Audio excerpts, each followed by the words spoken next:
Well, hello. Welcome again to Blue Garden Cottage. I'm Cindy if you've not been here before. And no, I'm not talking to you about buttons today, but I'm going to show you something else. Not my feet, excuse those, but those insect bites.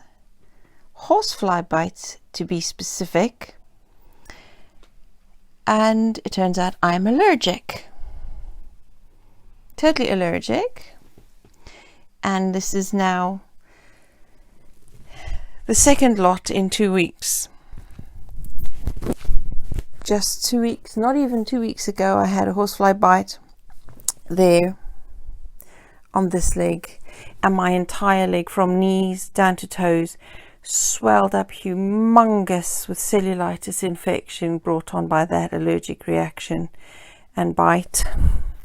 So after antibiotics, and I just stopped taking that on the Monday, and here we are again with 2 bites going exactly the same way. Thankfully, that is just still the allergic reaction, not yet infected, but the doctor said it could possibly again, just like the last time, within 24 hours turn into an infection yet again. Okay, my ankle swollen there as well already. I mean, in 48 hours, this leg and my feet will be completely swollen, just like the last one, which I'll put a photograph in right here.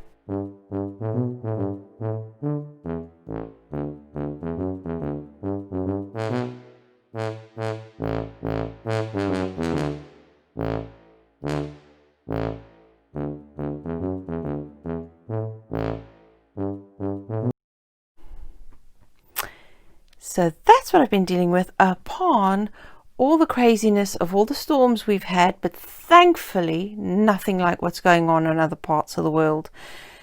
It has done a lot of damage in the garden. I'll show you that next week, what I've been doing there. This week has been totally crazy, but then again, you should be used to now.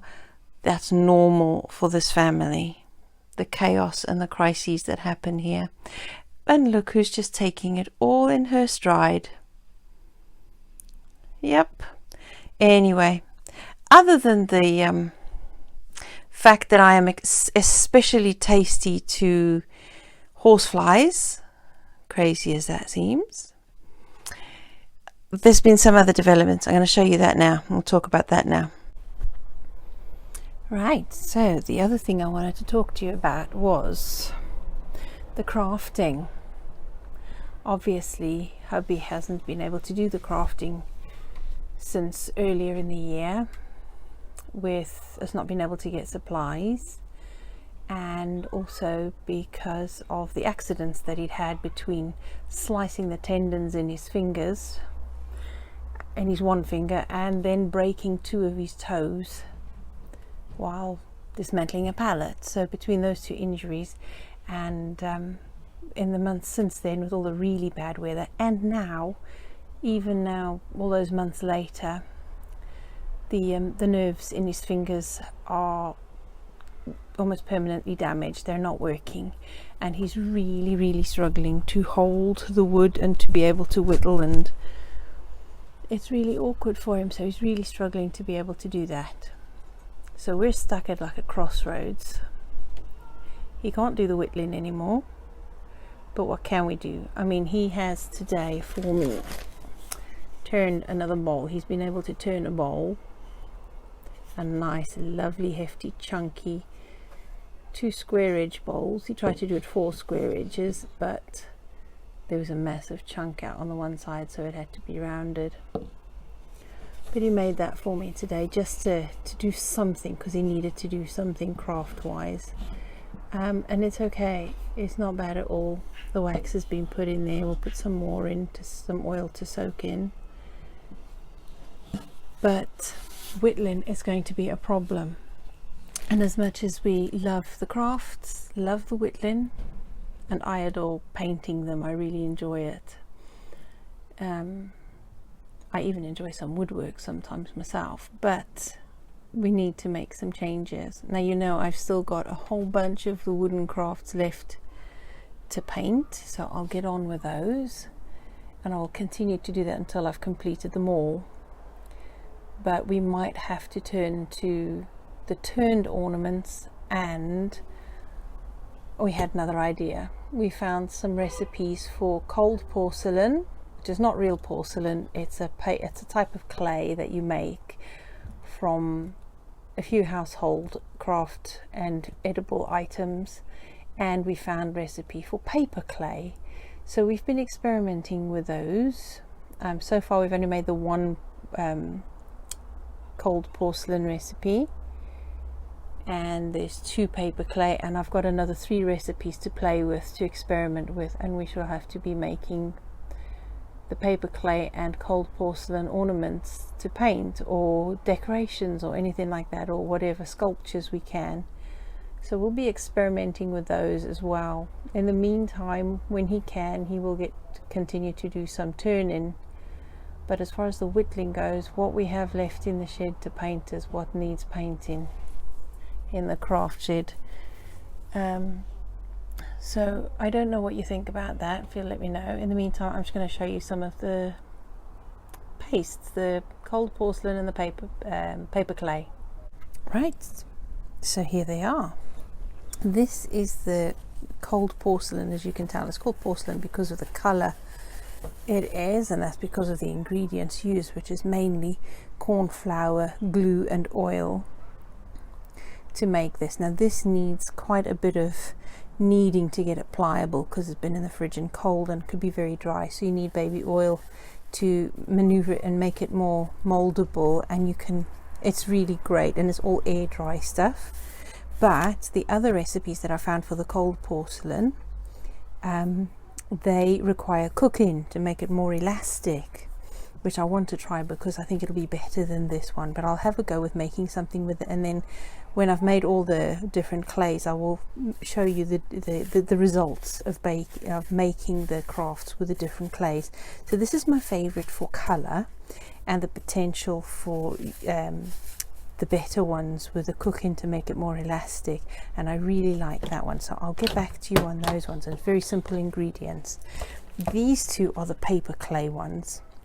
This one requires glue, paper mass, which we used was the cardboard from egg boxes, egg cartons. So we made that into a very, very fine mash, blended it up to a very fine pulp when it had been soaked in hot water, and then strained that out, mixed it in with glue, corn flour, salt, oil, a little bit of baking soda and vinegar. There's a different recipe as well, which I will try as well. And I mean, you can see it's workable, very nice, and feels good. It's okay, but I don't think it's going to be as smooth as the porcelain, the cold porcelain. So I'll have a go, like I said, at everything, and show you the results of how it worked, and maybe even a video of actually molding whatever I make. So that's the recipe for that one. And then this one is a bit drier and harder and more lumpy. I don't like it as much. It's not as smooth, it's not as workable as the other, and it tends to dry out more quickly. So but it's a good way to use up old newspapers or anything. There's another lady on the internet who makes hers with toilet paper, but I think toilet paper is a bit of quite an expensive commodity really, and not that good. So if you want to do paper clay, then newspapers or egg cartons would probably be better. But this one uses paper, the same paper mulch, the wet paper mass, with filler, as in your poly filler type stuff, you know, the cracked filler or something for the walls, and then some craft glue, being the PVA glue, corn flour, white flour and oil. I don't like this one because of the filler. I think it has a potential to be more expensive, and it doesn't work as well. But like I said, I will experiment. I'll get more clays, make crafts with them, and then show you the results. In the meantime, what are your thoughts on the idea of changing up the crafts for a little bit, just to adapt? Because obviously, where health is concerned, we have to adapt, and we're not giving up. Whenever we have to make changes, we will, and we'll adapt